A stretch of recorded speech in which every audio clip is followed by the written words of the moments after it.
Donc ensuite, comme d'habitude, vous vous connectez sur technoresources.free.fr à l'aide de Google Chrome, hein. Donc ensuite, une fois que vous êtes sur technoresources.free.fr, là au niveau de la page d'accueil, vous cliquez sur Grove, voilà, puis sur obsolescence programmée, voilà. Donc vous devez arriver ici. Donc je vous ai préparé le travail, en fait, vous allez récupérer un fichier au format SB2 et vous n'aurez plus que les blocs à cliquer glisser pour les mettre aux bons endroits, hein. Donc il y a une série de boutons ici télécharger, voilà.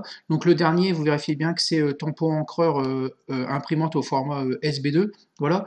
Donc alors je vous déconseille de cliquer bouton gauche dessus, hein, parce que alors il va partir dans les téléchargements, je vais vous montrer, voilà. Ici, on ne sait pas trop où il se trouve, hein. Donc en fait, tout simplement, moi ce que je vous conseille, en fait, c'est de cliquer bouton de droite, ici, voilà. Donc ici, bouton de droite, et puis enregistrer le lien sous. Voilà.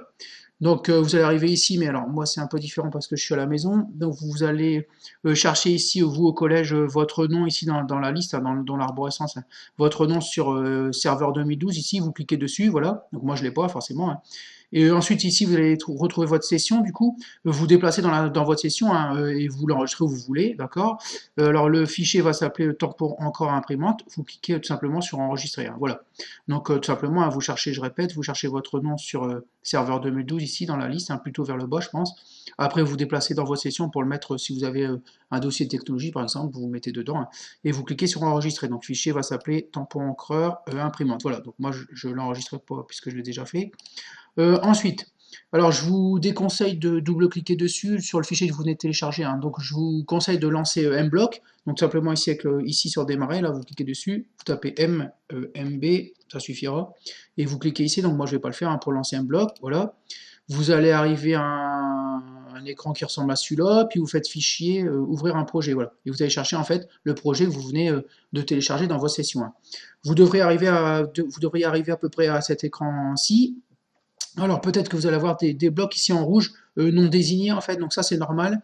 Il faut juste aller dans le choix de la carte et cocher Arduino Uno. Voilà, donc là vous cochez Arduino Uno pour choisir la bonne carte. Et choix des extensions, vous ne cochez que Uno et Grove. Voilà, donc même Arduino vous pouvez le décocher, ça sert à rien. Donc Uno et Grove. Donc une fois que vous avez choisi la carte Arduino Uno, choix des extensions Uno et Grove. Voilà. Donc ensuite, donc vous devez avoir à peu près ces blocs-là. Donc cette partie-là de l'écran, on va l'enlever puisqu'on n'en aura pas besoin. Donc faites édition et cacher la scène, voilà. Donc là, vous vous retrouvez normalement tous les blocs dont vous allez avoir besoin pour programmer le programme sur l'obsolescence du tampon encreur, hein. Donc, alors vous n'oublierez pas de temps en temps de faire fichier enregistrer le projet, hein, voilà, donc pour l'enregistrer une fois que vous aurez modifié des choses. Donc je vais vous détailler quelques blocs, hein. Vous avez plusieurs blocs, donc je vais commencer par ceux-là. Donc afficher le texte tampon encreur sur la ligne 0. Donc vous l'avez 3 fois ici, tampon encreur sur la ligne 0. Donc c'est un afficheur deux lignes en fait. Donc l'une sur l'autre, en fait, la ligne du haut, ça sera la ligne 0, et la ligne du bas, ça sera la ligne 1. Voilà. Donc ici, on va afficher tampon encreur sur la ligne 0, c'est-à-dire la ligne du haut de l'afficheur LCD. Donc si vous l'avez 3 fois, vous allez en avoir besoin 3 fois, hein, c'est normal. Sur la ligne 1 ici, donc c'est la ligne du bas, vous allez afficher le texte hors service, OK et OK. Voilà. Donc ça, c'est juste pour gérer en fait l'affichage sur l'afficheur LCD. Donc alors pour vous aider un petit peu, des fois, avant d'afficher le texte, ici je vais vous montrer, on a besoin d'effacer le texte d'abord. Voilà. Donc si on affichait une ligne, en fait, si on affichait quelque chose sur la ligne 1 par exemple, la deuxième fois qu'on va vouloir afficher quelque chose, il va falloir effacer le texte d'abord, d'accord? Donc au départ, si vous n'avez rien affiché, en fait, vous n'avez pas besoin d'effacer le texte, voilà. Si vous avez affiché quelque chose, il va falloir d'abord effacer le texte, puis après afficher le nouveau texte, voilà. Donc c'est pour ça que je vous ai mis 2 fois les blocs effacer le texte, hein. Donc c'est pareil, s'ils y sont 2 fois, c'est qu'on en a besoin 2 fois. Ensuite, donc Uno et Grove générer le code, ça va servir en fait à téléverser en fait le programme dans la carte Arduino, hein, donc avec le câble USB, mais ça je le ferai, vous n'en avez pas besoin, vous glissez le bloc en premier, hein, mais en fait le téléverser le programme, moi je le ferai moi-même, hein. Ensuite, vous avez mettre la LED verte sur la broche D3 à haut, c'est-à-dire allumer en fait, allumer la LED verte qui est branchée sur la broche D3, mettre la LED rouge sur la broche D4 à haut, c'est pareil, c'est allumer la LED rouge qui est branchée sur la broche D4, mettre la LED verte sur la broche D3 à bas, c'est-à-dire qu'on va éteindre en fait la LED verte qui est branchée sur la broche D3, donc ça c'est assez facile, hein. Haut on l'allume, bas on l'éteint. Ensuite, je vous ai créé en fait une variable qui s'appelle nom NB impression pour nombre d'impressions. Donc en fait, à chaque fois que vous allez cliquer sur le bouton poussoir, il va falloir ajouter 1 à la variable nombre d'impressions. Donc une variable, en fait, c'est une mémoire hein, dans laquelle on peut mettre des chiffres, par exemple.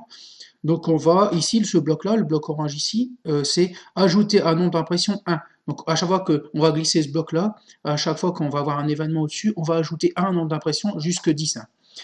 Donc ensuite, ici, vous avez une boucle, répétez jusqu'à, donc justement, répétez jusqu'à ce que la variable nombre d'impressions soit égale à 10, d'accord?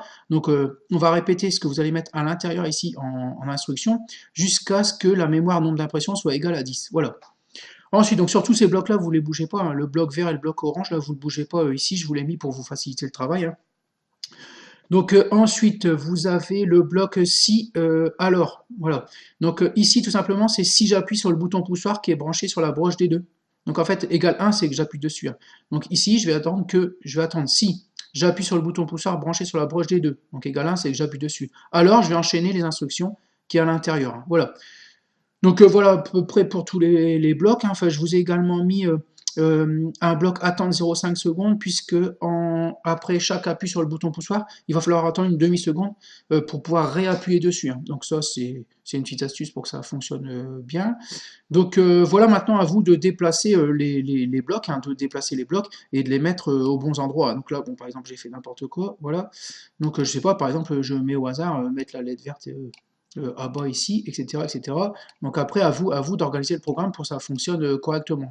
Donc en gros, il faudrait que au départ, sur la ligne 0 de l'afficheur LCD, on affiche tampon encreur. Sur la ligne 1, OK, puisque au départ, l'imprimante fonctionne correctement, hein, et qu'on allume la LED verte. Voilà. Et ensuite, après, on attend en fait qu'on ait appuyé 10 fois sur le bouton poussoir pour passer la LED verte à rouge en fait. Donc on éteint la LED verte et on allume la LED rouge. Et on affiche sur l'afficheur LCD, donc tampon encreur sur la ligne 0, toujours pareil. Et ensuite, sur la ligne 1, on met HS pour hors service. Hein, voilà. Donc voilà pour le programme à réaliser. Donc bien sûr, vous n'oubliez pas de temps en temps de cliquer sur fichier puis enregistrer le projet pour enregistrer votre travail régulièrement. Voilà pour le travail à réaliser.